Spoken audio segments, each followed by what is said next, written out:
श्रीमद् भागवत प्रार्थனை सर्वशास्त्राद्भि पीयूषा सर्ववेदैक सत्फला सर्व सिद्धांत रत्नाढ्य सर्वलोकैक दृक्कृता सर्व भागवत प्राण श्रीमद् भागवत प्रभो कलिद्वंदोदितादित्य श्री कृष्ण परिवर्तित परमानंद पाठाय प्रेम वक्षाक्षराय ते सर्वदा सर्वसेव्याय श्री कृष्णाय नमोस्तुमे मथेक बंधो मत संगिन मत गुरु मन महादन मन्निस्तारक मद्भाग्य मदानंद नमोस्तुमे असाधु साधु ददाइन अधिनोचता कराना मुंच कदाचिन माम प्रेमना हृत कंठयो स्पुरा மொழிபெயர்ப்பு.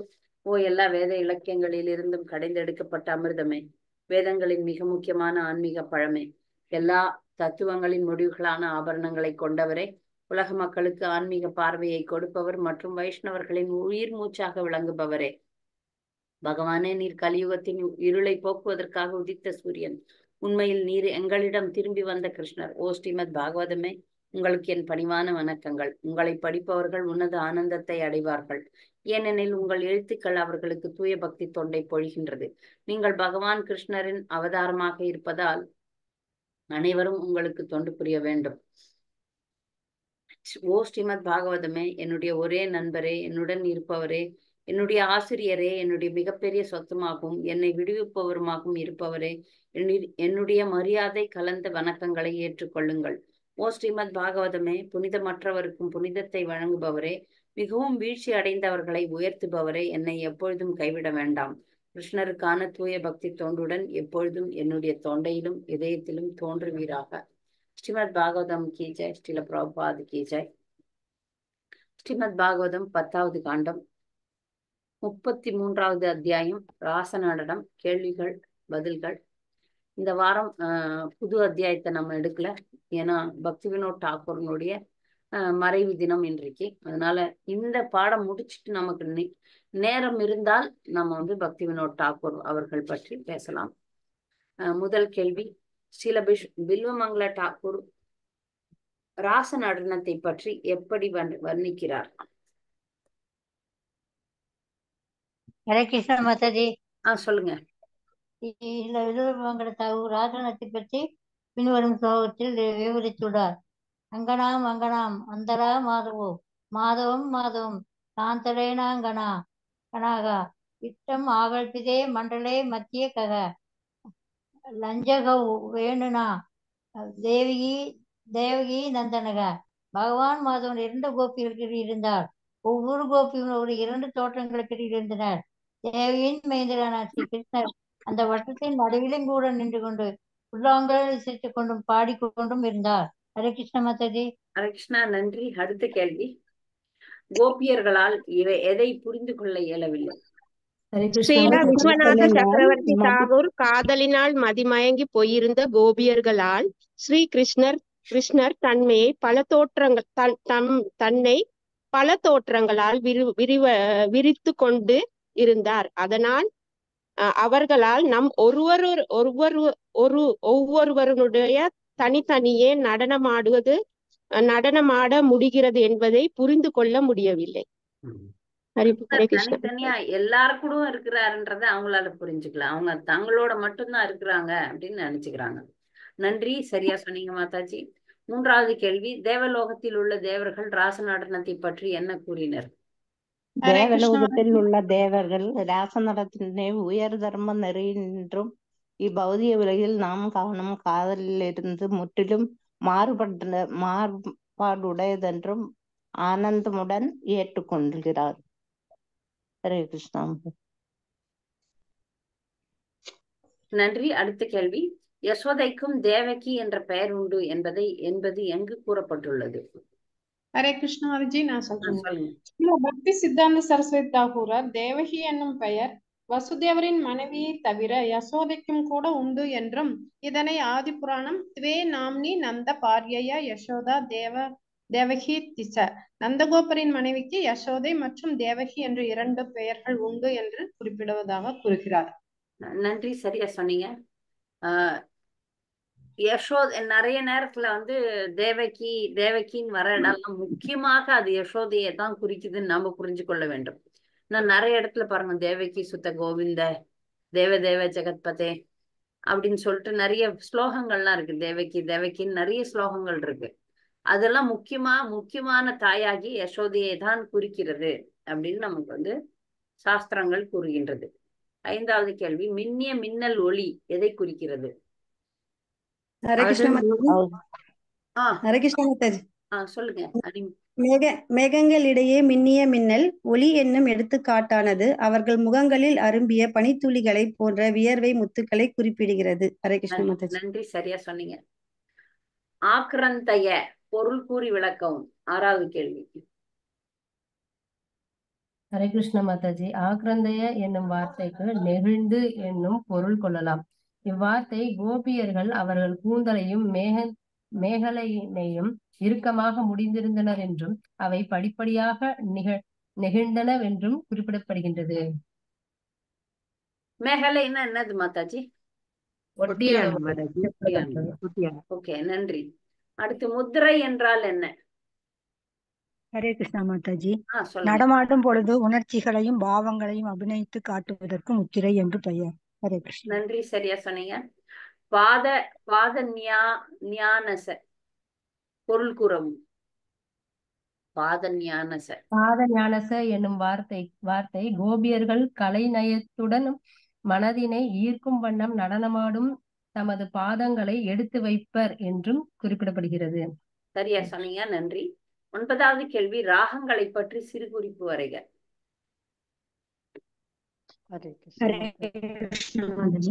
யாரு? சங்கீத சாரம் ஹரே கிருஷ்ணா.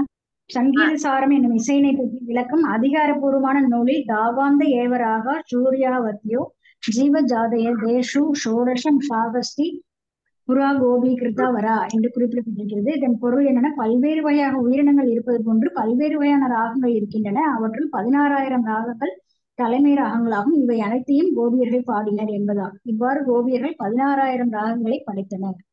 ஹரே கிருஷ்ணா. நன்றி. அடுத்த கேள்வி, ஸ்ரீ கிருஷ்ணர் எதற்காக கோபியரை பாராட்டினர்? ஹரே கிருஷ்ணா. ஒரு கோபி கிருஷ்ணருடன் சேர்ந்து பாடும் பொழுது இனிமையான ஸ்வர வரிசைகளை பாடினால் அது அவருடைய பாடலுக்கு இசைவாகவும் அதே சமயம் உச்சஸ்தாயிலும் ஒலித்தது. அவளது திறமையில் மகிழ்ச்சியுற்ற பகவான் அவளை பாராட்டும் வண்ணம் நன்று நன்று என்று கூறினார். அதே ஸ்வரத்தினை மற்றொரு கோபி ஒரு விசேஷ ஸ்தாயில் பாடினாள். கிருஷ்ணர் அவளையும் பாராட்டினார். நன்றி, சரியா சொன்னீங்க. அடுத்து, ஸ்ரீ கிருஷ்ணர் பாராட்டிய 2 கோபிகள் யார்? ஹரே கிருஷ்ண மாதாஜி. விஷாகா மற்றும் லலிதா. லலிதா மற்றும் விஷாகா தான் இந்த ஸ்வரத்தை எல்லாம் பாடினது. அடுத்து 12வது கேள்வி, ஸ்ரீ கிருஷ்ணர் கதா என்ற கோலை எதற்காக கொண்டு வந்தார்? ஹரே கிருஷ்ண மாதாஜி. கதா என்னும் கோலை குறிக்கிறது. கிருஷ்ணர் ராச நடனத்தில் தனது இன்பத்தை அதிகரிப்பதற்காக இதனை கொண்டு வந்தார். நன்றி மாதாஜி, சரியா சொன்னீங்க. ஸ்ரீ கிருஷ்ணரின் திருக்கரங்களில் இயற்கையான நறுமணம் எப்படிப்பட்டது? 2 விதமான நறுமணம் வந்தது பகவானுடைய திருக்கரங்கள்ல இருந்து. அந்த நறுமணங்கள் யாவை? சொல்லுங்க சாந்தாமணி மாதாஜி. நீலோத்பல மலரின் நறுமணமுடையதும் சந்தனம் பூசப்பட்டதுமான தனது திருக்கரத்தினை பகவான் கிருஷ்ணர் ஒரு கோபியின் தோல் மீது வைத்தார். அக்கோபி அதன் இனிய நறுமணத்தினை முகர்ந்தவுடன் அவள் உடல் புலகாங்கிதமுற்று மகிழ்ச்சி ரோமங்கள் குத்திட்டு நின்றன. அதாவது பகவானுடைய திருக்கரங்கள்ல 2 பூ வாசனை வருது, 2 வாசனை வருது. ஒண்ணு சந்தன வாசனை, இன்னொன்னு தாமரையில நீலோத்பவனா நீலத்தாமரை இருக்கான். அந்த நீலத்தாமரையினுடைய வாசனையும் சந்தன வாசனையும் அடிச்சுதான் பகவானுடைய திருக்கரங்கள்ல.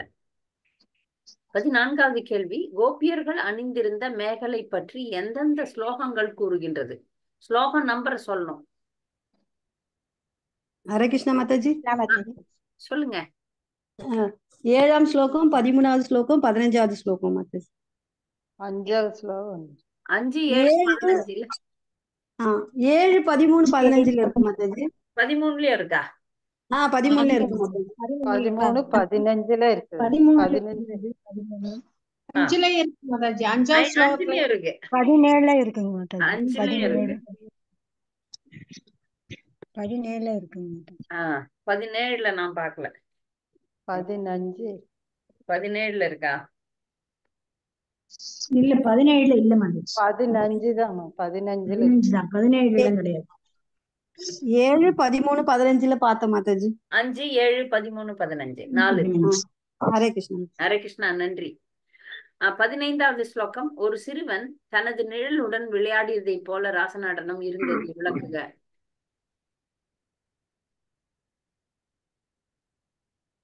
லட்சுமி தேவின் குணவரான ஆதி நாராயணர் என்னும் பகவான் கிருஷ்ணர் விரஜத்தின் இளம் பெண்களை தழுவியும் பிடித்தும் தமது விரிந்த வேடிக்கையான பார்வையினால் காதல் தன்மை பார்த்ததும் இன்பம் எய்தினர். இது ஒரு குழந்தை தனது நிழலுடன் விளையாடி கொண்டிருந்தது. ஹரே கிருஷ்ண மாதாஜி. அப்படின்னு யார் சொன்னது? இந்த மாதிரி யார் சொன்னது?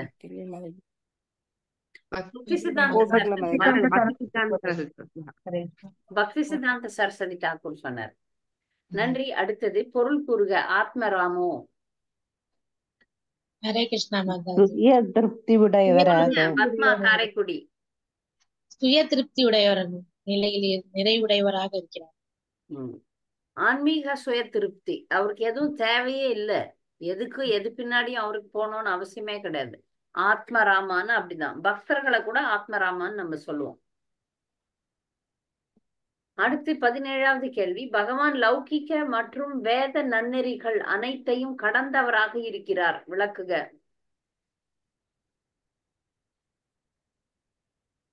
ஹரே கிருஷ்ணா மாதாஜி. சொல்லுங்க. ஸ்லோகம் 22ல மொழிபெயர்ப்பு. பகவான் கிருஷ்ணரின் மாலை அவர் கோபியர்களுடன் ஆடிய காதல் கல்யாணத்தினால் மொழிபெயர்ப்பு 17 நல்லா படிக்க வேண்டாம். உண்மையில் பகவான் ஆற்றல் மிக்க ஒரு யானை வயல்களில் வரப்புகளை உடைத்தீர்வது போல் நீங்க தான் சொந்தமா பதில் சொல்லணும். இதுல புக்லே இல்ல பதில். நீங்களே புரிஞ்சுன்னு சொல்லணும். லௌகிக மற்றும் வேத நன்னெறிகள் அனைத்தையும் கடந்தவராக இருக்கிறார். எப்படி?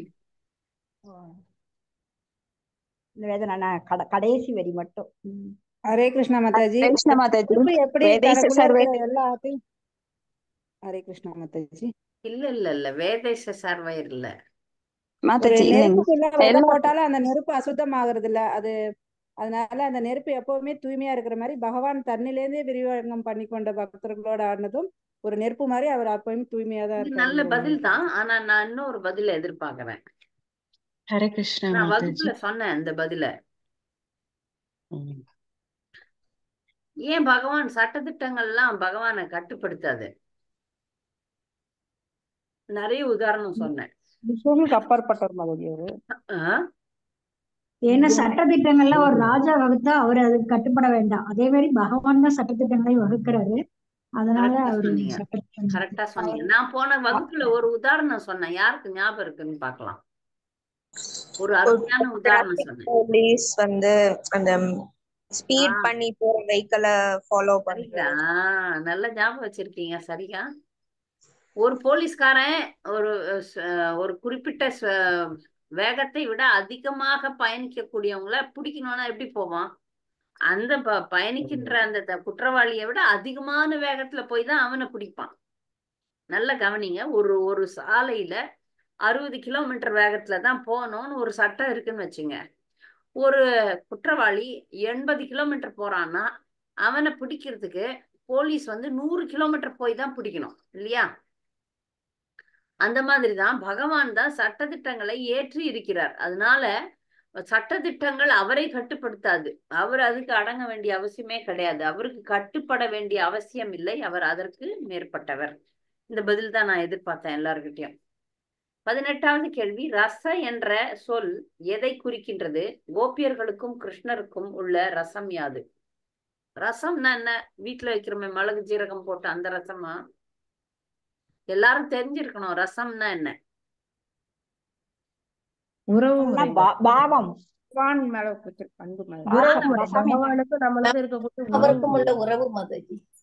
ஆன்மீக ஆனந்தம். ஆன்மீக ஆனந்தம். மாதுரிய ரசம் மாதாஜி. மாதுரிய ரசமா இருக்குமா மாதாஜி? பரக்கி ரசம். சாரி.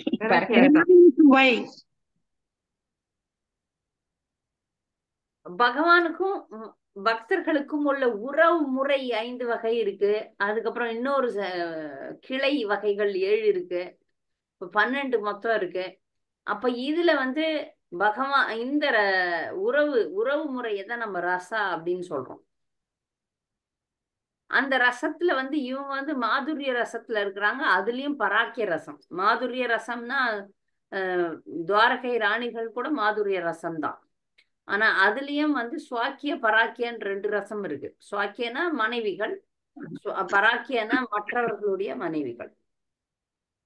நன்றி. அடுத்தது 19வது கேள்வி. பகவானின் லீலைகளை தங்கள் கவிதைகளில் விளக்க முயற்சிக்கும் கவிஞர்கள் யார்? அப்படியே படிக்க வேண்டியதுதான். லீலா சுகர், கோவர்த்தனாச்சாரியர் மற்றும் பிரம்மதேவர், இந்திரன், சோமன், விஸ்வாமித்ரர். ஹரே கிருஷ்ணா மாதாஜி. இத்தனை பேர் சொன்னாங்க. வியாசர், பராசர பட்டர், ஹரே கிருஷ்ணா லீலாசுகர், வேதவியாசர், பராசரர், ஜெயதேவர், வில்வமங்கல தாகூரர், கோவர்த்தனாச்சாரியார் மற்றும் ஸ்ரீல ரூப கோஸ்வாமி. நன்றி, சரியா சொன்னீங்க. 20வது கேள்வி. பரீட்சித் மகாராஜர் பகவான் ஏன் விதிகளை மீறினார் என்ற கேள்வியை ஏன் கேட்டார்? கேட்கலாமா அந்த கேள்விய? கேட்க கூடாது. ஆனா அவர் எதுக்கு கேட்டார்? ஒரு பதில் சொல்லாதவங்க யாராவது வாங்க. பதிலே ஒரு முறை கூட சொல்லாதவங்க சொன்னா எனக்கு சந்தோஷமா இருக்கும். ஏன்னா நமக்கு அந்த கேள்வி எழும், அதுக்கு பதில் நமக்கு தெரியணுங்கிறதுக்காக அவர் கேட்டார். ஏன்னா நம்ம எல்லாம் அவ்வளவு இது பண்ண தூய பக்தர் இல்லையா, அதனால நம்மளுக்கு புரியாது. சோ நம்மளுக்கு புரிய வைக்கிறதுக்காக அவர் அந்த கேள்வியை கேட்டார். சரியா சொன்னீங்க வசந்தி மாமி. ஆனா இன்னொரு முக்கியமான விஷயம் என்னன்னா, இத பத்தி விவரிக்கும் போது அந்த சபையில அந்த அளவுக்கு பக்குவம் அடையாதவர்களும் இருந்தாங்களாம். அவர்களுடைய முகத்துல வந்து பகவான் போய் பராக்கிய ரசத்தை பண்ணாரா அப்படின்ற மாதிரி ஒரு கேள்வி எல்லாரும் முகத்துல பார்த்துட்டாரு பரீட்சித் மகாராஜர். அதனால அவங்களுக்கு எல்லாம் புரியணும்ன்றதுக்காக கேட்டார். நமக்கும் புரியணும், அவங்களுக்கும் புரியணும்ன்றதுக்காக கேட்டார். சரியா சொன்னீங்க மாதாஜி, தேங்க்யூ. 21வது கேள்வி. நன்னடத்தை விதிகளை மீறுவதால் ஆற்றல் மிக்கவர்கள் அழிவதில்லை. ஹரே கிருஷ்ணா மாதாஜி. நன்னடத்தை விதிகளை வெளிப்படையாக மீறுவதனால மகத்தான ஆற்றல் மிக்கவர்கள் அழிவதில்லை. ஸ்ரீதர சுவாமிகள் பிரம்மதேவர், இந்திரன், சோமன், விஸ்வாமித்திரர் போன்றவர்கள் உதாரணங்களை மேற்கோள் காட்டுகிறார். எரியும் நெருப்பு தன்னிடம் போடப்படும் அனைத்தையும் விழுங்குகிறது, ஆயினும் அதன் இயற்கை ஒருபோதும் மாறுவதில்லை. அதுபோல தனது ஒழுங்கீனமான நடத்தையினால் ஒரு மகான் தனது நிலையில் இருந்து வீழ்வதில்லை. எனினும் அவ்வளவுதான் மாதாஜி. சரியா சொன்னீங்க. அப்போ பெரிய பெரிய மகான்கள் கூட வந்து சில நேரங்கள்ல விதிகளை மீறலாம். அப்படி அவர்கள் விதிகளை மீறுவதனால அவங்க வந்து அவங்களுடைய நன்னடத்தை வந்து போறது கிடையாது. அவங்க வந்து காமத்துல விழறதில்லை. இதுக்கு ஒரு உதாரணம் எனக்கு இப்ப ஞாபகம் வருது, நான் சொல்றேன். சில சட்டதிட்டங்கள் இருக்கு. வியாசதேவர் வந்து முனிவர். அப்ப வந்து சத்தியவதி அவருடைய தாய் அவங்க வந்து வியாசதேவரை தன்னுடைய பரம்பரைக்கு குழந்தைகள் இல்லை அப்படின்னு சொல்லிட்டு அவரை வர வைக்கிறாங்க. வர வைக்கும் போது அப்ப சத்தியவதியினுடைய மருமகள்கள் 2 பேர் இருக்கிறாங்க, அம்பிகா, அம்பாலிகான்ட்டு. அம்பா வந்து இறந்து விடுவாள். அம்பிகா, அம்பாலிகா அப்படின்னு 2 மருமகள்கள். அந்த மருமகள்களுக்கு குழந்தை கொடுக்க சொல்லி வியாசதேவரை கூப்பிடுவாங்க சத்தியவதி. அப்ப அது வந்து தன்னுடைய சகோதரனுடைய மனைவிகளுக்கு குழந்தையை கொடுக்கலாமா அப்படின்னும் போது இது நன்னடத்தைய மீறலாமா அப்படின்னு இப்ப காலகட்டத்துல அந்த மாதிரி செஞ்சா அது தவறு, மிகப்பெரிய தவறு. ஆனால் அவர் ஒரு முனிவர், அவருடைய மனதுல எந்த ஒரு களங்கமும் அழுக்குமே கிடையாது. அந்த சந்ததி வளர்வதற்காக அவங்க வந்து அதை அந்த ஒரு காரணத்துக்காக மட்டுமே அவர் வந்து அந்த பெண்களோட ஒரே ஒரு முறை, முனிவர்களால் அது சாத்தியம். அந்த 2 பெண்கள், அந்த 3வது வந்து பணிப்பெண்ண அனுப்பிடுறாங்க. அதனாலதான் விதுரர் கிடைக்கிறார். முதல்ல வந்து திருதராஷ்டிரன், 2வது பாண்டு, 3வது வந்து விதுரர். அப்ப இவர் விதியை மீறுகிறாரு அப்படின்னு ஒரு கேள்வி வரும்போது அவங்க எல்லாம் வந்து விதியை மீறினாலும் அவங்க வந்து நெருப்பு போன்றவர்கள், அவர்கள் வந்து களங்கம் அடைவதில்லை. அடுத்த கேள்வி, ஒருவர் ஏன் மகான்களை நகல் செய்யக்கூடாது? ஹரே கிருஷ்ணா. மகா நெறியாளர்களாக இல்லாத ஒருவன் தனது மனதினாலும் கூட ஆள்கின்ற மகான்களை ஒருபோதும் பாவனை செய்தல் கூடாது. மூடத்தனத்தின் காரணமாக ஒருவன் அது போன்ற நடத்தையினை பாவனை செய்தான் என்றால், ருத்ரன் அல்லாதான் விஷக்கடலை குடிக்க முயன்றது தன்னை தானே அழித்துக் கொள்வது போல் தன்னை அழித்துக் கொள்கின்றான். அது அடிக்கடி இங்க இந்த அத்தியாயத்துல சொல்றாங்க. அப்படி கிருஷ்ணரை நம்ம நகல் செஞ்சோம்னா கடுமையான துன்பத்திற்கு ஆளாகி விடுவோம். கிருஷ்ணர் தான் நிறைய மனைவிகள் வச்சிருக்காரு, கிருஷ்ணர் நிறைய பேரோட ஆட்டம் ஆடுறாரு, நானும் ஆடுவேன் அப்படின்னு நினைச்சா அது 2-3 இடங்கள்ல போட்டிருக்கு. கடுமையான தண்டனைக்கு உள்ளாவார்கள், கடுமையான துன்பத்திற்கு உள்ளாவார்கள் அப்படின்னு போட்டிருக்கு. 23வது கேள்வி, ஸ்ரீல பிரபுபாதர் ஈஸ்வர என்ற சொல்லை எப்படி மொழிபெயர்த்தார்? அவர் அப்படி ஏன் அப்படி மொழிபெயர்த்தார்? எது காரணம் என்ன? ஈஸ்வர அப்படின்ற சொல்ல எப்படி மொழிபெயர்த்தார்? ஈஸ்வர என்னும் வார்த்தைக்கு சமஸ்கிருத மொழி அகராதிகளில் எஜமான், தலைவன், ஆள்பவன் என்றும். அவர் எப்படி மொழிபெயர்த்தார்? நீங்க அப்படியே மொத்தம் அப்படியே படிக்க கூடாது. பிரபுபாதர் எப்படி மொழிபெயர்த்தார்? என்ன வார்த்தையில மொழிபெயர்த்தார்? வந்து நெறியாள்பவர்னு மொழிபெயர்த்திருக்காரு மாதாஜி. மாதாஜி மூலகத்துக்கும் பிரபுபாதர் எப்படி மொழிபெயர்த்தார்? ஹரே கிருஷ்ணா மாதாஜி. நெறி ஆள்பவர் அப்படின்னு சொல்லி மாதாஜி. நெறி ஆள்பவர். நெறி ஆள்பவர்னா என்ன? யாருன்னா இது கண்டுபிடிச்சிங்களா? நெறி ஆள்பவர்னா என்ன? கண்ட்ரோலர் மாதாஜி. நான் பாடத்துல வந்து போட்டேன், நான் உங்களுக்கு சொன்னேன். நான் நெறி ஆள்பவருக்கு ஆங்கிலத்துல என்ன சொல்றோம்? கண்ட்ரோலர் சொன்னீங்க மாதாஜி. கண்ட்ரோலர் கட்டுப்படுத்துபவர். இவங்க ஏன் அப்படி டிரான்ஸ்லேஷன் பண்ணாங்கன்னு தெரியல. கட்டுப்படுத்துபவர் அப்படின்னு அர்த்தம். அது ஏன் அப்படி சொன்னார்? கட்டுப்படுத்துவார்னா 3 அர்த்தம். பகவான் கிருஷ்ணர் சொல்லுங்க. பகவான் கிருஷ்ணர் எல்லாவற்றையும் கட்டுப்படுத்துகிறார் மாதாஜி. அவர் வந்து பரம ஈஸ்வரர் அப்படின்னு சொல்லப்படுறாரு. அப்புறம் நாமெல்லாம் ஈஸ்வரர் அப்படின்னு நாம நினைக்கிறோம், நாம தான் கட்டுப்படுத்துறோம்னு நினைக்கிறோம். ஆனா பகவான் தான் எல்லோரையும் கட்டுப்படுத்துகிறார் அப்படிங்கறதுதான் உண்மை மாதாஜி. அந்த கட்டுப்படுத்துபவர்ன்றதுக்கே 3 அர்த்தம் இருக்கு. தலைவன், ஆள்பவன், திறன் உடையவன். திறமையும் இருக்கணும், ஆள்பவனுக்கு திறமையும் இருக்கணும். எல்லாருக்கும் தலைமையானவன், முதன்மையானவன் தலைவன். ஆள்பவன் எல்லாரையும் ஆண்டு கொண்டிருக்கிறான். எல்லாரை விட திறமையானவன், அது முக்கியம். திறமை இருக்கு அந்த தலைவனுக்கு. கட்டுப்படுத்துபவனுக்கு திறமை இருக்கணும். திறமை இல்லைன்னா எப்படி கட்டுப்படுத்துறது மக்களை? அப்ப அதனாலதான் ஈஸ்வர என்ற வார்த்தையை வந்து பகவான் வந்து நெறி ஆள்பவர் அப்படின்னு. நெறி ஆள்பவர், எனக்கு அது தெரியல அந்த மாதிரி ஒரு தமிழ் வார்த்தை இருக்கான்னான்ட்டு. நான் கட்டுப்படுத்துபவர், கண்ட்ரோலர் தான் சரியான வார்த்தை.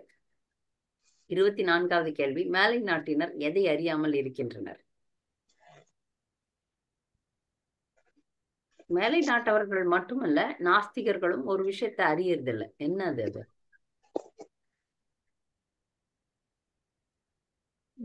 மேலே ஆற்றல் மிக்கவர்களை நமது பிரபஞ்ச நெறிப்படுத்துகின்றனர் என்னும் உண்மையினை அறியாது இருக்கின்றனர். இப்ப எல்லாருக்கும் இந்த நம்ம சரியா சொன்னீங்க மாதாஜி. இந்த பிரபஞ்சம் இருக்கு பாருங்க, இந்த பிரபஞ்சத்துக்கு நிர்வாகிகள் இருக்கிறாங்க. ஆனா அந்த மேலை நாட்டுல இருக்கிறவங்க விஞ்ஞானிகள் இவங்கெல்லாம் புத்தியே கிடையாது. அதை நம்புவதில்லை. அதெல்லாம் அவங்க வந்து நம்புறது கிடையாது. இப்ப நாம சொல்றோம் இல்லையா, சனி பகவான் இருக்கிறார். இவங்க எல்லாம் கட்டுப்படுத்துபவர்கள். சின்ன சின்ன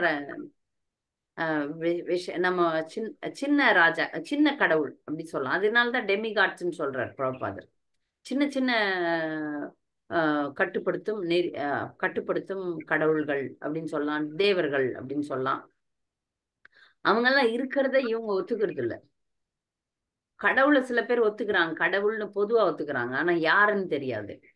ஆனா கடவுளுடைய நிர்வாகிகள், கடவுள் வந்து நிறைய பேரை இங்க நியமிச்சிருக்காரு. சந்திரன், சூரியன், ராகு, கேது, அந்த மாதிரி நிறைய குரு, சுக்கிரன், இதெல்லாம் 9 கிரகங்கள். அதுவும் இல்லாம நிறைய பேர் இருக்கிறாங்க, ஏகப்பட்ட பேர் இருக்கிறாங்க. அவங்க எல்லாம் இந்த பிரபஞ்சத்தை கட்டுப்படுத்துகிறார்கள் என்பதை அவர்கள் அறிவதில்லை. அதற்கான விளக்கத்தை நிறைய கொடுக்கிறார் பிரபுபாதர். 25வது கேள்வி, பகவானால் நேரடியாக அதிகாரம் அளிக்கப்பட்டவர்கள் மற்றும் மறைமுகமாக அதிகாரம் அளிக்கப்பட்டவர்களின் நிலை பற்றி கூறுக. நேரடி அதிகாரம், மறைபுரை அதிகாரம் ரொம்ப அழகா போட்டிருக்கிறாங்க இந்த விஷயத்த. ஹரே கிருஷ்ணா. பகவானால் நேரடியாக அதிகாரம் அளிக்கப்பட்டவர்கள் அவரிடம் பக்தியுடையவர்களாக இருக்கின்றனர். அதனால் அவர்கள் ஆற்றலும் செல்வாக்கும் உலகம் முழுவதும் நன்மை விளைவிக்கின்றன. இதற்கு மாறாக பகவானின் மாயா சக்தியால் அதிகாரம் அளிக்கப்பட்டவர்கள் கிருஷ்ணருடன் மறைமுக உறவுடையவர்களாக இருக்கின்றனர். ஏனென்றால் அவர்கள் அவரது விருப்பத்தினை நேரடியாக பிரதிபலிப்பதில்லை. ஒரு விஷயம் நம்ம நல்லா புரிஞ்சுக்கணும். என்ன புரிஞ்சுக்கிறோம்னா, யாரா இருந்தாலும் சரி, நல்லவங்களோ கெட்டவங்களோ, நல்லவர்கள் பகவானுடைய பேச்சை கேட்கிறவங்கள தேவர்கள்னு சொல்றோம், பகவானுடைய பேச்சை கேட்காதவர்களை அசுரர்கள்னு சொல்றோம். அப்ப 2 பேருமே பகவானுடைய ஆணையத்தான் நிறைவேற்றுறாங்க. நல்லது செய்யறவங்க பகவானுக்கு நெருக்கமானவர்கள். பகவான் வந்து இந்த கெட்ட விஷயங்கள் கூட பகவானால ஏற்பாடு பண்ணப்படுது. இப்ப அதுக்கு யார் கை தூக்குறீங்க? கெட்ட விஷயத்துக்கு யார் கை தூக்குறீங்களோ அவங்க எல்லாம் அசுரர்கள் ஆயிடுவோம். நல்ல விஷயத்துக்கு யார் கை தூக்குறோங்க அவங்க எல்லாம் தேவர்களா மாறிடுவாங்க.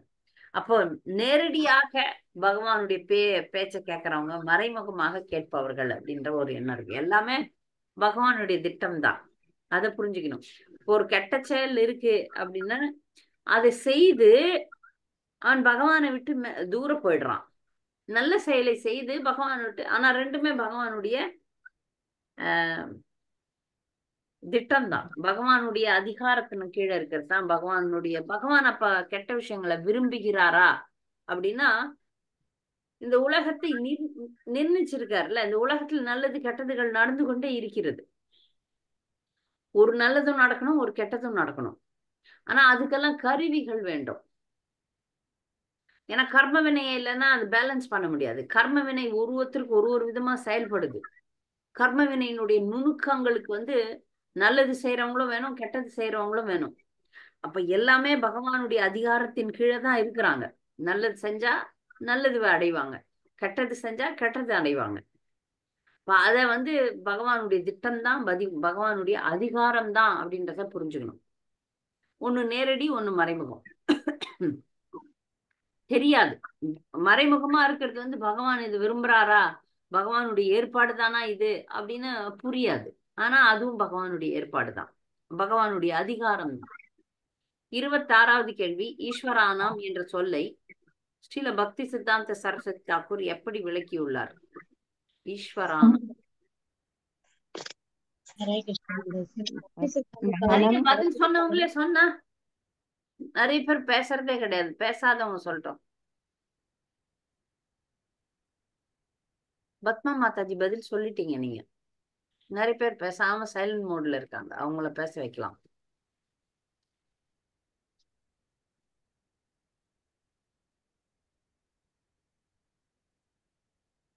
சொல்லுங்க பத்மா, காரைக்குடி.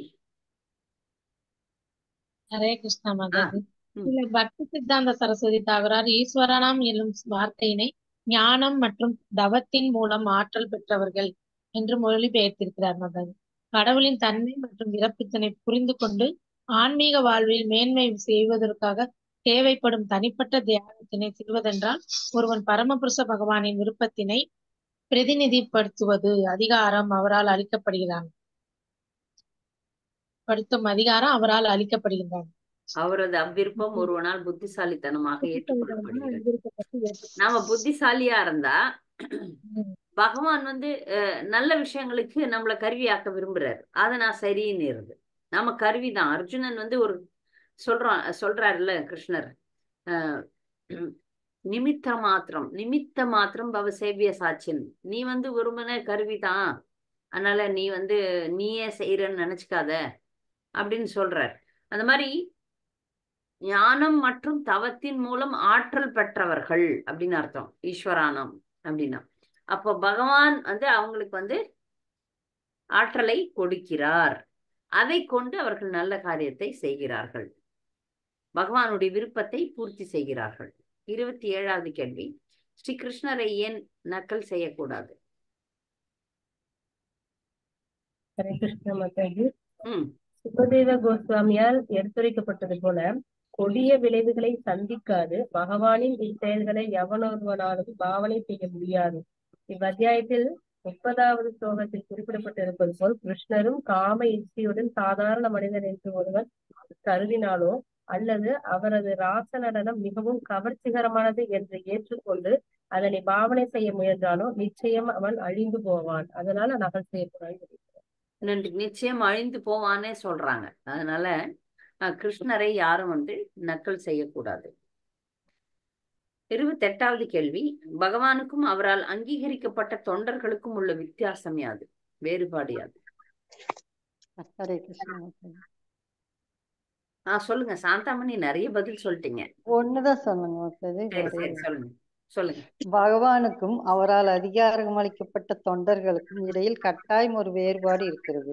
பிரம்மாவை போன்ற பகவானின் அதிகாரம் பெற்ற தொண்டன் கர்ம விதிக்கேற்ப தனது முன்வினை பலன்களை அனுபவிக்கிறான். ஆனால் பகவானோ கர்ம விதியினின்று நித்திய விடுதலை பெற்றோராக மேன்மை மிகு நிலையில் வீற்றிருக்கின்றார். பிரத்யேகமான நிலை. அது என்ன சொல்லுவோம், யூனிக்னு ஆங்கிலத்துல சொல்லுவோம். பிரத்யேகமான தனிப்பட்ட நிலை.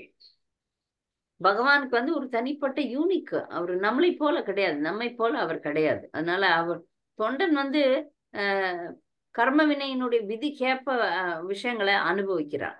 ஆனா பகவான் அப்படி கிடையாது. பகவானுக்கு கர்ம வினையே கிடையாது. 29வது கேள்வி, மகான்கள் ஏன் பாவங்களுக்கு ஆளாவதில்லை? ஹரே கிருஷ்ண. இருங்க, அவங்க சொல்லிட்டாங்க. சொல்லுங்க. மகான்கள் இவ்வுலகில் புண்ணிய மூர்த்திகளாக செயல்பட்டாலும். அனிமா மாதாஜி தானே? இப்ப எனக்கு யார் பேசுறீங்கன்னு தெரியல. அததான் சரி பண்ண சொல்லி என் கணவருக்கு சொன்னேன். சொல்லுங்க. ஆணவத்திலிருந்து விடுதலை பெற்ற இம்மகான்கள் இவ்வுலகில் புண்ணிய மூர்த்திகளாக செயல்பட்டாலும் அவர்களோட சுயநோக்கம் கிடையாது. அவங்கள்ட்ட அவங்க வந்து புண்ணிய விதிகளுக்கு எதிராக அவர்கள் செயல்பட்டாலுமே வந்து அது பாவமாக ஆளாவதில்லை, பாவங்களுக்கு ஆளாவதில்லை. நன்றி, சரியா சொன்னீங்க. இந்த அந்த அந்த மகான்கள் வந்து தனக்காக மட்டும் இல்லாமல் வந்து பிறருக்காகவே வந்து உழைக்கக்கூடியவங்க. அதனால வந்து அவங்களுக்கு வந்து எந்த விதமான ஒரு இது அவங்கள அணுகாது, பாதிக்காது. இப்ப திருடுறது வந்து தவறு, திருடுறது மிக தவறு. திருமங்கை ஆழ்வார் கோயில் கட்டுறதுக்காக திருடினார், தெரியும்ல எல்லாருக்கும். ஆனாலும் பகவான் அதை வந்து நிறுத்திட்டார், நீங்க அதை செய்யப்படாது அப்படின்னு சொல்லிட்டு. ஆனால் அவர் செய்துதான் ஸ்ரீரங்கம் கோயிலே கட்டினார். யாருமே அவருக்கு டொனேஷனே கொடுக்கல. அதனால பெரிய பணக்காரர்களா பார்த்து பார்த்து பார்த்து 4 பேர் வச்சிருந்தார் திருமங்கை ஆழ்வார். கூட்டை திருப்பவன், தோழ வழக்கன், நீர்மேல் நடப்பவன், இன்னும் ஒருத்தர். 4 பேரை வச்சு அவர் வந்து திருட்டு தொழிலை செஞ்சு கஷ்டப்பட்டு பணம் சம்பாரிச்சு அதை கொண்டுதான் கோயிலை கட்டினார். அது அவருக்கு சரி. நாம பண்ணோம்னா அழிஞ்சிருவோம். கோயில் கட்டுறேன்னு சொல்லிட்டு நாம ஏதாவது பண்ணோம்னா நமக்கு வந்து அந்த பாவங்கள் வந்துடும். ஆனா அவர்களுக்கு அதெல்லாம் வராது. பகவான் அவர்களை எப்போதும் காப்பாற்றுவார். அவரே பகவானே வந்து திருமண தம்பதியர்களா தாயாரும் பகவானுமே வந்து அவரை இனிமேல் நீ வந்து திருடெல்லாம் பண்ணாத அப்படின்னு சொல்லி நிறுத்திடுறாரு. 30வது கேள்வி, கர்ம விதியானது ஏன் பகவானை பாதிக்காது? ஹரே கிருஷ்ண மாதாஜி. பகவானால் அதிகாரம் அளிக்கப்பட்ட சிறந்த மகான்களே கர்ம விதியிலிருந்து விடுதலை பெற்றவர்களாக இருக்கின்றனர். பிறகு பகவானை பற்றி சொல்ல என்ன இருக்கிறது? கேவலம் கர்ம விதியானது அவரால் படைக்கப்பட்டதும் அவரது சர்வ வல்லமையுடைய விருப்பத்தின் வெளிப்பாடும் ஆகும். ஆகையினால் பகவான் கிருஷ்ணரை கர்ம விதி பாதிக்காது. பரமபுருஷ பகவானின் தாமரை திருவிழா தூசிக்கு சேவை செய்வதன் மூலம் முழு திருப்தியடையும் அவரது பக்தர்களை உலகியல் செயல்கள் ஒருபோதும் கட்டுப்படுத்துவதில்லை. அதுபோல யோக சக்தியால் அனைத்து கர்மவினை பலன்களின் பந்தத்திலிருந்து விடுதலை பெற்றுள்ள கற்றறிந்த முனிவர்களையும் உலகியல் செயல்கள் கட்டுப்படுத்துவதில்லை. ஆகையினால் தமது இனிய சுய விருப்பத்திற்கேற உன்னத வடிவங்களை மேற்கொள்ளும் பகவானை கர்ம விதி பாதிக்காது. இப்ப நிறைய இணையதளங்கள்ல நம்ம பாக்குறோம்ல, கிருஷ்ணருக்கு வந்து காந்தாரி சாபம் கொடுத்துட்டாங்க, அவங்க பரம்பரையை அழியணும் அப்படின்னு சொல்லிட்டு. அதுக்கப்புறம் நிறைய சாபங்களை வந்து பகவானுக்கு வந்து கொடுக்குறாங்க இல்லையா? ஆனா அது பகவான் ஏற்றுக்கொள்கிறார். ஏற்றுக்கொள்ளலைன்னா அதெல்லாம் வராது. பகவான் வந்து அவர்களுடைய விருப்பம் நடக்கட்டும் அப்படின்னு ஏற்றுக்கொள்கிறார். இல்லைன்னா அவருக்கு ஏன் கர்ம வினையெல்லாம் பாதிக்குது? சில விஷயங்களை ஏற்றுக்கொள்கிறார், பல விஷயங்களை அவர் ஏற்றுக்கொள்வதில்லை. அதனால அதையும் புரிஞ்சுக்கணும். அந்த மாதிரி அப்ப வந்து உடனே இணையதளங்கள்ல விழுந்துருவாங்க, கிருஷ்ணர் இந்த பாவத்தினால இந்த பாவத்தை அனுபவிக்கிறாரு, இந்த பலனை அனுபவிக்கிறார்னு நிறைய இடத்துல வந்து எழுதுவாங்க. அதெல்லாம் தவறு. அவர் வந்து அவரை ஏத்துக்கினாருன்னா நடக்கும், இல்லைன்னா நடக்காது. 31வது கேள்வி. நமது உடல்களை பகவானது திருமேனியுடன் ஏன் ஒப்பிட முடியாது? ஹரே கிருஷ்ணா மாதாஜி. சொல்லுங்க. பகவானை போல் உன்னத லீலைகளை அனுபவிப்பதற்காக நமது உடல்களை நிச்சயமாக நாம் மேற்கொள்வதில்லை. நித்திய ஆத்மாக்களான நாம் உலகினை அனுபவித்து மகிழ வேண்டும் எனும் நமது மூட முயற்சியினால் பலவந்தமாக பௌதிக உடல்களை ஏற்றுக்கொண்டிருக்கின்றோம். பகவானின் வடிவங்கள் அனைத்தும் நித்தியமானவை, ஆன்மீக வெளிப்பாடுகள் என்பதோடு நிலையற்ற நமது உடல் சதையோடு ஒப்பிட முடியாதவையாகும். ஹரே கிருஷ்ண மாதாஜி. சரியா சொன்னீங்க, நன்றி. 32வது கேள்வி. பகவான் கோபியர்களுடன் நெருக்கமாக நடந்து கொண்டது தவறில்லை என்பதற்கான மிக முக்கியமான பதில் யாது? பகவான் கிருஷ்ணர் பரமபுருஷ பகவானாக கோபியர்களின் அகத்தினுள்ளும் அவர் தம் கணவர்களின் அகத்தினுள்ளும் எல்லா உயிர்களின் அகத்தினுள்ளும் இருக்கின்றார். ஆதலினால் அவரால் படைக்கப்பட்ட சில உயிர்களை அவர் தழுவுவதில் எந்த கொடிய பாவமும் இருக்க முடியாது. ஒவ்வொரு உயிரின் இதயத்தின் மையம் என்னும் மிகவும் ரகசியமான பகுதியில் பகவான் ஏற்கனவே இருக்கின்றார். இவ்வாறு இருக்க அவர் கோபியர்களுடன் ரகசியமான இடத்திற்கு செல்வதில் எந்த குற்றமும் இருக்க முடியாது. ஹரே கிருஷ்ணா, ரொம்ப நல்ல பதில், நன்றி.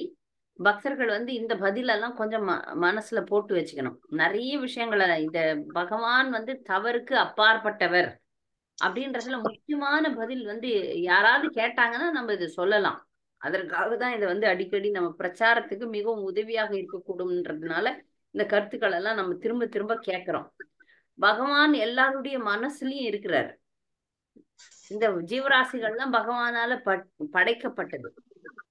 எப்போ ஒரு பக்தன் பகவானுடைய உன்னத பக்தி நிலையில பூர்ணத்துவம் அடைகிறானோ, முழுமை பெறுதல், அப்படி அடையும் போது அந்த பக்தனுக்கு பரிசாக பகவான் வந்து இந்த இன்பத்தை கொடுக்கிறாராம், பிரேம நிலையை கொடுக்கிறார். அப்ப அவர் வந்து எல்லாருடைய இதயங்கள்ல ஏற்கனவே இருக்கிறார், இதயத்தின் ஆழத்துல இருக்கிறார். எல்லாரையும் படைச்சவரே அவர்தான். எல்லாருடைய எல்லாரிடையும் வந்து சொந்தக்காரர் வந்து எல்லா ஜீவராசிகளும் பகவானுக்கு சொந்தமானவை. அதனால அவர் வந்து அந்த ஜீவராசிகளை எப்படினாலும் கையாளலாம். அது அப்படிப்பட்ட விதிகள்லாம் இருக்கு. அதுல முக்கியமா இங்க வந்து பகவான் தான் எல்லாருடைய கணவர், கிருஷ்ணர் தான் எல்லாருடைய கணவர். நாம தான் அப்ப இருக்கிற உலகத்துல இருக்கிற பெண்களை யாராவது திருமணம் செய்து கொண்டால் அவர்கள் வந்து கிருஷ்ணருடைய மனைவிகளைத்தான் அவங்க திருமணம் செய்து கொள்கிறார்கள். எல்லாமே அவருடைய சொத்துன்னும் போது அவருடைய சொத்தை தான் இவர்கள் அனுபவிக்கிறார்கள்ன்றதையும் நம்ம புரிந்து கொள்ள வேண்டும். எல்லாமே அவனுடைய சொத்து. அதனால அவனுக்கு வந்து தவறே கிடையாது, பகவானுக்கு வந்து தவறே கிடையாது. அடுத்து 33வது கேள்வி. பகவான் மனிதனை போன்ற வடிவத்தை மேற்கொள்வதன் காரணம் யாது?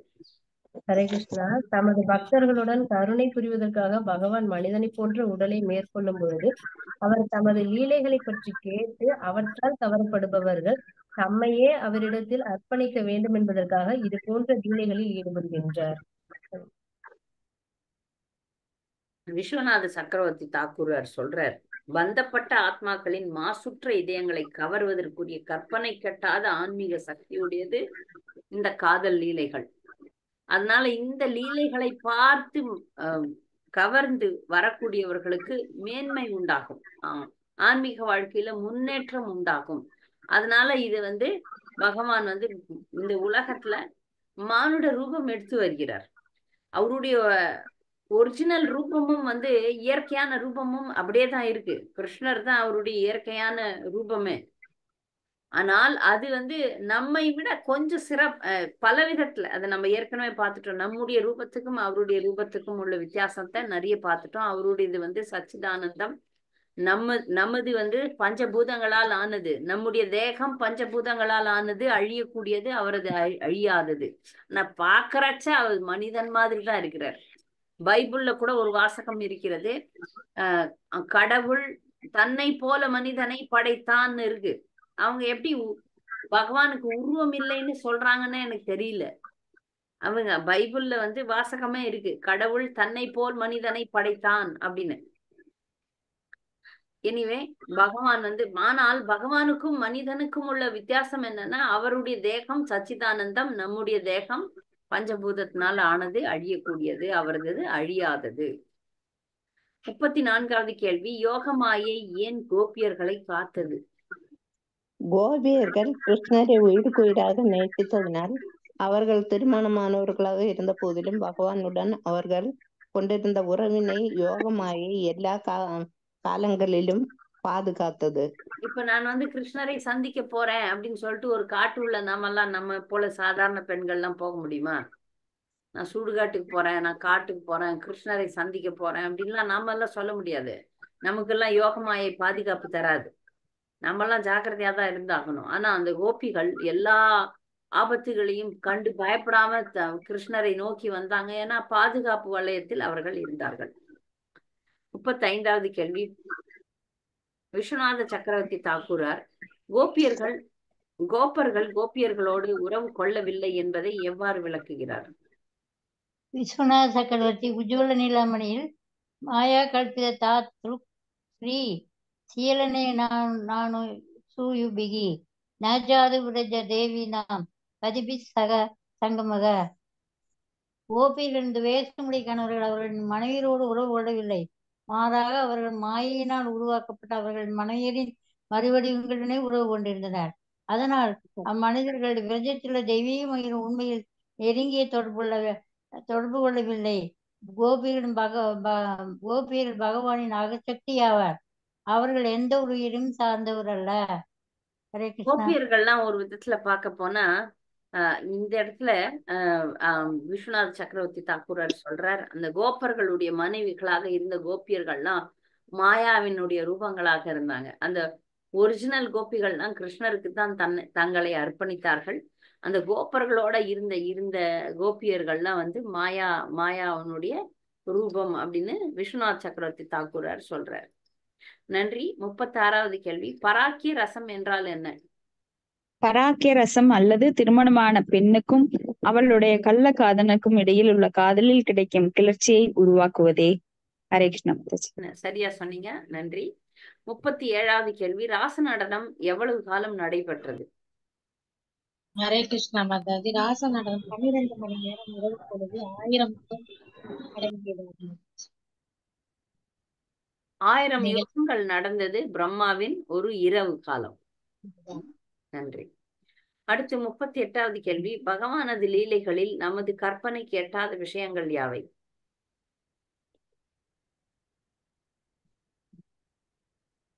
மூணு விஷயம் நான் குறிச்சு வச்சிருக்கேன். நம்முடைய கற்பனைக்கு எட்டாத விஷயங்கள் பகவானுடைய இந்த ராசலீலையில நம்மால புரிந்து கொள்ளவே முடியாது. ஒண்ணு, ராசலீலையின் கால அளவு. சொன்னோம்ல, 1000 யுகம் நம்ம வாழவே முடியாது.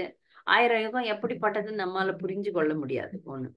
ரெண்டாவது, விருந்தாவனம் 40 மைல் எல்லைகளுக்குள் உள்ள பிரபஞ்சங்கள். விருந்தாவனம் வந்து 40 கிலோமீட்டர் தான், இங்க மதுரா பக்கத்துல இருக்கிற விருந்தாவனம். ஆனா அது உள்ள எல்லா பிரபஞ்சங்களும் இருந்தது. அது எப்படி நமக்கு தெரியாது. கிருஷ்ணருடைய வாயில் உள்ள பல பிரபஞ்சங்கள் இருந்தது. அது எப்படி நமக்கு தெரியாது. நம்மால இதை புரிந்து கொள்ள முடியாது. நம்முடைய சிந்தனைக்கு, நம்முடைய அறிவுக்கு எட்டாத விஷயங்களாக இவை இருக்கின்றது. 3 விஷயம். ஒண்ணு, எத்தனை நேரம் அந்த ராசலீலை நடந்தது என்பது. ரெண்டாவது, விருந்தாவனம் வந்து 40 கிலோமீட்டர் தானா, அதை விட பெருசா? அதை விட பெருசு. ஆனா இங்க வந்து PDF ஃபைல் மாதிரி, போன வாரமே பாடத்துல சொன்னேன், PDF ஃபைல் மாதிரி கொடுத்துருக்காங்க சின்னதா நமக்கு. அது போல கிருஷ்ணருடைய வாயில இருந்த பல கோடி பிரபஞ்சங்கள். இதெல்லாம் நம்முடைய அறிவுக்கு எட்டவே எட்டாது, அறிவுக்கு எட்டாதவை. 39வது கேள்வி, ஸ்ரீ கிருஷ்ணரின் லீலைகளை பற்றி லகு பாகவதாமிர்தம் கூறுவது யாது? கிருஷ்ணர் லீலையை பற்றி லகு பாகவதாமிர்தம் என்ன சொல்லுது? கோஸ்வாமியின் லகு பாகவதாமிர்தத்தில் சுருக்கமாக விளக்கப்பட்டிருக்கிறது. ஏவம் பிரபோ பிரியாணாம் ச காம்னஸ்ச சமயஸ்ச அவிசிம்பிய பிரபாவத்யா அத்ர கிஞ்சின் ந துர்க்கடம். பகவானுக்கோ அவரது அன்பிற்குரிய பக்தர்களுக்கோ அவரது உன்னத உறைவிடத்திற்கோ அல்லது அவரது லீலைகளின் காலத்திற்கோ செயற்கரியது என்று எதுவும் இல்லை. ஏனென்றால் இவை அனைத்தும் நினைப்பதற்கு அரிய சக்தி உடையனவாகும். ஹரே கிருஷ்ணா. ஹரே கிருஷ்ணா, நல்லா சொன்னீங்க. லகு பாகவதாமிர்தம் சொல்லுது, பகவானால இது செய்ய முடியாது அப்படின்னு ஒரு காரியமே கிடையாது. இது முடியாது அப்படின்ற ஒரு காரியமே எதுவுமே கிடையாது. நமக்கு வந்து அதை புரிந்து கொள்ள முடியாது. நமக்கு வந்து கொடுக்கப்பட்டிருக்கிற அறிவு வந்து சின்ன அறிவு. அதனால அவருடைய லீலைகளை புரிந்து கொள்ளக்கூடிய அளவுக்கு அறிவு குறைவு எல்லாருக்குமே. 40வது கேள்வி, உணர்வின் ஆதிபத்திய தெய்வம் யார்? அவர் கோபியர்களின் மனதில் என்ன செய்தார்? கிருஷ்ணரின் மற்றொரு நாமமான வாசுதேவ என்பது உணர்வின் ஆதிபத்திய தெய்வமாக செயல்படும் பகவான் கிருஷ்ணரின் அம்சாவதாரம். வாசுதேவ என்னும் பொழுது வாசுதேவானு மோதிதா என்னும் சொற்றொடர் உணர்வு நிலையின் ஆதிபத்திய தெய்வமான வாசுதேவர் கோபியர்களின் மனங்கள் அவர்கள் வீட்டு பெரியவர்களை பற்றிய மன உளைச்சலையும் அச்சத்தையும் ஏற்படுத்தினார். ஆதலினால் அந்த இளம் பெண்கள் துளியளவும் விருப்பமே இன்றி தங்கள் இல்லங்களுக்கு திரும்பி சென்றனர். ஹரே கிருஷ்ணா. ஹரே கிருஷ்ணா. நன்றி. அவங்க மனசுல கொஞ்சம் பயத்தையும் மன உளைச்சலும் ஏற்பட்டது. இத கூட கிருஷ்ணர் தான் செய்யறாரு. ஏன்னா மனசுலயும் வந்து ஆதிபத்திய தெய்வமாக உணர்வின் தெய்வம் வந்து வாசுதேவராக இருக்கிறார். அவரே தான் இதை ஏற்படுத்துறாரு அவங்க மனசுல. அடுத்து 41வது கேள்வி, ராசலீலையை பற்றி கேட்பதன் பிரச்சாரம் செய்வதன் பலன் யாது? நம்பிக்கையுடன் செவிமெடுப்பதனாலும் கேட்கறதுனாலும் பௌதிக நோயான காமம் வெளியேறும் மாதாஜி. காமத்தை வெற்றி கொள்ளலாம் மாதாஜி. நம்பிக்கையோட கேட்கணும், ஃபர்ஸ்ட் அத எல்லாருக்கும் எடுத்துரைக்கணும். அப்ப பௌதிக நோயான காமம் நம்மளை விட்டு very good, very good Mataji, நல்லா சொன்னீங்க, நன்றி. 42வது கேள்வி, லௌகீக காம செயல்கள் மற்றும் ஆன்மீக காதல் நிலைகள் இரண்டிற்கும் உள்ள வேற்றுமை யாது? இது நாமளே தான் சொல்லணும். மாதாஜி, லௌலிக காமம் அப்படிங்கிறது வந்து அது ஜீவராசி வந்து அவனுக்கு என்னென்ன அனுபவிக்கணும்னு நினைக்கிறான்னா அதை பண்ணி அவன் வந்து அனுபவிக்கிறான். ஆனா பகவான் அந்த ஆன்மீக காமம் அப்படிங்கிறது வந்து பாத்தீங்கன்னா பகவானுக்காக செய்யக்கூடிய ஒவ்வொரு செயலுமே வந்து அப்படின்னு நான் புரிஞ்சு வச்சிருக்கேன் மாதாஜி. ஹரே கிருஷ்ணா மாதாஜி. இப்ப வந்து ஆன்மீக காதல்ங்கிறது சொல்லுங்க இச்சைகளை போக்கும். அதே பௌதிக காதல் காமங்கிறது வந்து மேலும் ஆசைய எரியிற நெருப்புல என்ன விடுற மாதிரி இன்னும் தூண்டி விடும். நம்ம ஒரு வீடியோவோ ஏதோ பாக்குறோம் அப்படின்னா அது இன்னும் இச்சையை அதிகப்படுத்து. ஆனா ஆன்மீக காதல் ராசலீலை இதெல்லாம் கேட்கும்போது பௌதிக காமம் குறையும். Very good. இப்ப ரெண்டுமே நேர் எதிரானது, ரெண்டுமே நேர் எதிரான பலனை கொடுக்கக்கூடியது. ஒண்ணு முக்தி அளிக்கும், இன்னொன்னு நரகத்தில் தள்ளும். பகவானுடைய லீலைகள் வந்து நமக்கு முக்தி அளிக்கும். ஆனால் இந்த லௌகீக காதல் வந்து நம்மளை கொண்டு போய் நரகத்துல சேர்த்துரும். மாதாஜி சொன்ன மாதிரி இதை கேட்பதனால பகவானுடைய ராசலீலையை பற்றி அறிவதனால் நம்முடைய காமம் நம்முடைய ஆழ் மனதிலிருந்து தூக்கி வீசி எரியப்படும், அழிக்கப்படும். ஆனால் இதுல வந்து காமம் இன்னும் கூடப்படும், நம்முடைய கர்ம வினைகள் அதிகமாகும். நன்றி. அடுத்து 43வது கேள்வி, பரம்பொருளை நேரில் உணர்ந்தவன் லௌகிக இன்பங்களுக்கு திரும்பி வர மாட்டான். பகவத்கீதை 2:59 கொண்டு விளக்குக. ஹரே கிருஷ்ண மாதாஜி. விஷயா வினிவர்த்தந்தே நிராகாரசிய தேகினக ரசவர்ஷம் ரசோ அபியச பரம் திருஷ்டுவா நிவர்த்ததே. இந்த ஆத்மாவை புலனின்பத்திலிருந்து கட்டுப்படுத்தினா கூட சுவை ஈடுபாடுகளை கிருஷ்ணாவோட புகழை கேட்பதனாலும் லாசலீலை போன்ற லீலைகளை கேட்பதனாலும் அந்த வந்து இந்த காமத்துல வந்து ஒழிச்சிடலாம். பகவானை பத்தி கேட்கறதுனால இந்த இச்சையெல்லாம் லௌகிக இன்பத்தை வந்து ஒழிச்சிடலாம் சொல்றேன். வெரி குட், நன்றி. யாருக்காவது இந்த பாடத்துல ஏதாவது சந்தேகம் இருக்கா, கூடுதல் கருத்துக்கள் இருக்கா தெரிவிக்கலாம். ராசலீலை இன்னையோட முடிச்சிடலாம்.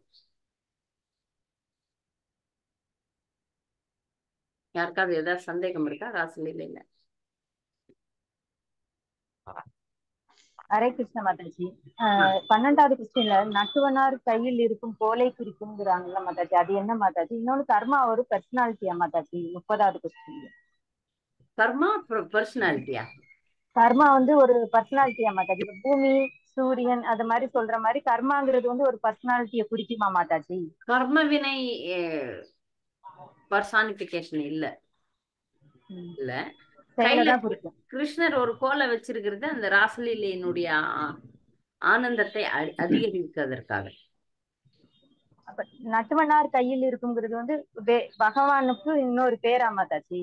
நட்டுவனார் கையில், நட்டுவனார்னா நடனம் புரிபவர்னு அர்த்தம். சரிம்மா. நடனம் புரியக்கூடிய கிருஷ்ணருடைய கையில் இருக்கும் கோல் வந்து அந்த ராசலீலையினுடைய ஆனந்தத்தை அதிகரிப்பதற்காக அது இருக்குது. சரி, நன்றி. ஹரே கிருஷ்ணன்.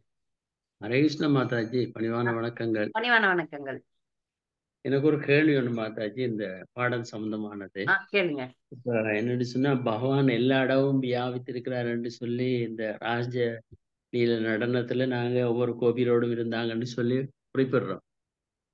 அப்படி குறிப்பிடக்குள்ள சிலர் வந்து கேட்குறாங்க, அவர் எப்படி இருக்கலாம் எல்லா பேருடைய ஒரே நேரத்துலன்னு சொல்லி. அதுல நான் சொன்னேன், அவருக்கு அந்த சக்தி இருக்கு, அதால அப்படி இருக்கிறாருன்னு சொல்லி சொன்னேன். அது அப்படி இருக்கிறதுக்கு ஏதாவது ஆன்மீக ரீதியா ஏதாவது கருத்து இருக்கா விளங்கப்படுத்துறது? ஒமினி பிரசன்னு சொல்லுவாங்க, எல்லா இடமும் வியாபித்திருக்கிறாரு. அதுக்குதான் இந்த கருத்தை சொன்னேன். கரண்ட் பிரபு பௌதிக உதாரணம் வந்து எலக்ட்ரிசிட்டி. எலக்ட்ரிசிட்டிய வந்து எல்லா வீட்டுக்கும் அனுப்புறாங்க, எல்லா இடத்துலயும் எலக்ட்ரிசிட்டி போகுது. ஆனா அதனுடைய கண்ட்ரோலர் வந்து ஒரு என்ஜினியர். பகவானுடைய சக்தி பாத்தீங்கன்னா பிரம்மன்னு சொல்றோம் பாருங்க, அதெல்லாம் பகவானுடைய சக்தி தான், எல்லா இடத்துலயும் வியாபித்திருக்கிறது. ஆகாயம் பார்த்திருக்கீங்களா? ஸ்பேஸ் அப்படின்னு சொல்றோமே, ஆகாயம், அது வந்து எல்லா இடத்துலயும் வியாபித்திருக்கு. எங்கேயாவது ஆகாயம் இல்லைன்னு சொல்லவே முடியாது. காற்று, ஆகாயம் இதெல்லாம் எல்லா இடத்துலயும் வியாபித்திருக்கிறது. அது போல பகவானுடைய சக்தி எங்கும் வியாபித்திருக்கிறது, அதுதான் பிரம்மன்னு சொல்றோம் நம்ம. எங்கும் வியாபித்திருக்கும் ஒரு ஒரு குணம், பகவானுடைய குணம் வந்து எங்கும் வியாபித்திருக்கும் குணம் வந்து நம்ம பிரம்மன்னு சொல்றோம். ஒவ்வொரு ஜீவராசிலையும் போய் உட்கார்ந்து இருக்கிறார் பர்சனலா, அது பரமாத்மான்னு சொல்றோம். ஆனா அவரு நிஜமா வந்து அங்கதான் இருக்கிறார், ஆன்மீக உலகத்துல இருக்கிறார். ஆனா அவரால அங்க இருந்துட்டு இங்க வேலை பண்ண முடியும்.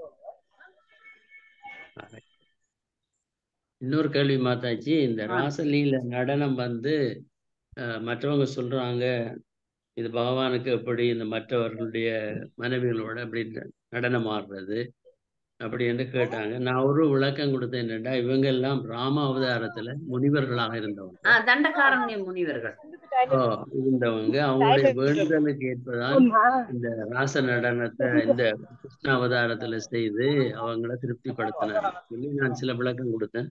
அது சரியா இருக்குமா இல்ல வேற? சரிதான், சரிதான். இப்ப இந்த அத்தியாயத்திலேயே நிறைய விளக்கம் நம்ம கொடுத்தோமே. இப்ப கடைசியா கூட சொன்னோம், எல்லாருடைய மனதினுடைய எல்லாருடைய மனசுலயும் பரமாத்மாவாக இருக்கிறார் பகவான். ஒரு பக்தன் உன்னத நிலையை அடையும் போது அவருக்கு வந்து அவர்களை கட்டி தழுவி பகவான் ஆனந்தத்தை தருகிறார். இது வந்து அவங்களுக்கு கொடுக்கக்கூடிய பரிசு. இது பரிசு இருக்கு, இந்த பரிசு. அத வந்து மற்றவர்கள் மனைவிகள்னு சொல்ல முடியாது, அவருடைய மனைவிகளை தான் மற்றவர்கள் எடுத்திருக்கிறாங்க.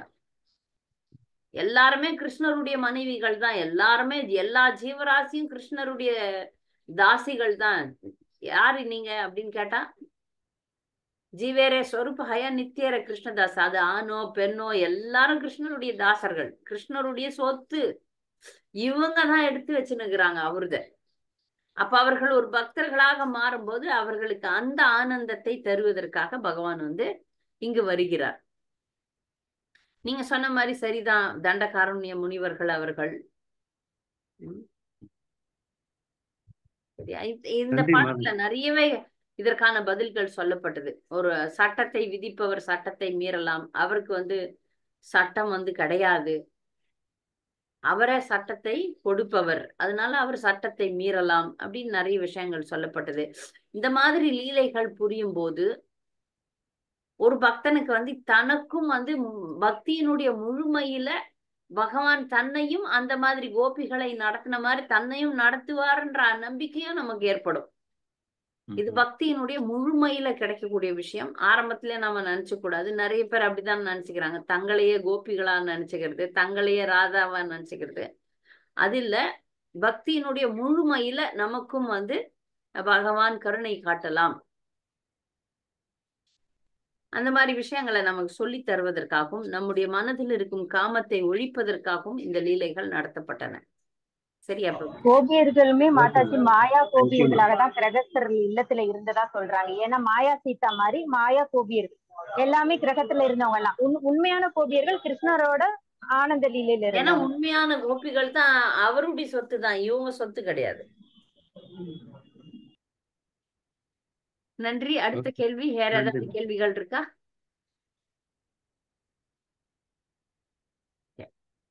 பக்தர்களுக்கு வணக்கம். நாம நாளை ஹரே கிருஷ்ணா அனௌன்ஸ்மெண்ட்லாம் அப்புறம் சொல்றேன். இந்த வகுப்பை நிறுத்திடுறேன். நன்றி.